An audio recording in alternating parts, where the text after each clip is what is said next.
ভারতের ঐতিহাসিক জয়ের পর সোশ্যাল মিডিয়ায় অভিনন্দন জানালেন প্রাক্তন অধিনায়ক মহেন্দ্র সিং ধোনি। দলের পাশাপাশি প্রধান কোচ গৌতম গম্ভীরের ভূয়সী প্রশংসা করেছেন তিনি।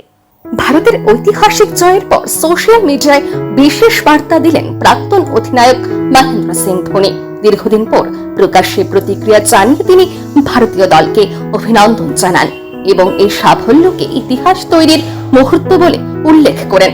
ধোনি তার বার্তায় বলেন, আহমেদাবাদে ভারতীয় দল এক নতুন ইতিহাস করেছে। তিনি দলের ক্রিকেটার, কোচিং স্টাফ এবং বিশ্বজুড়ে থাকা ভারতীয় ক্রিকেট দলের সমর্থকদের শুভেচ্ছা জানান।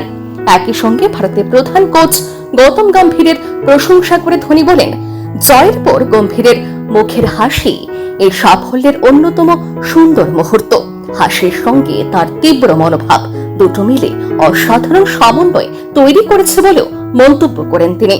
ধোনি আরো বলেন, নতুন নেতৃত্বে ভারতীয় দল যেভাবে এগিয়ে যাচ্ছে তা দেখতে খুবই আনন্দের। শেষ পর্যন্ত তিনি লেখেন, এই সাফল্য সবাই উপভোগ করুক। আর দলের তারকা পেসার জসপ্রীত বুমরাহ একজন চ্যাম্পিয়ন বোলার, এটা বলার অপেক্ষা রাখে না।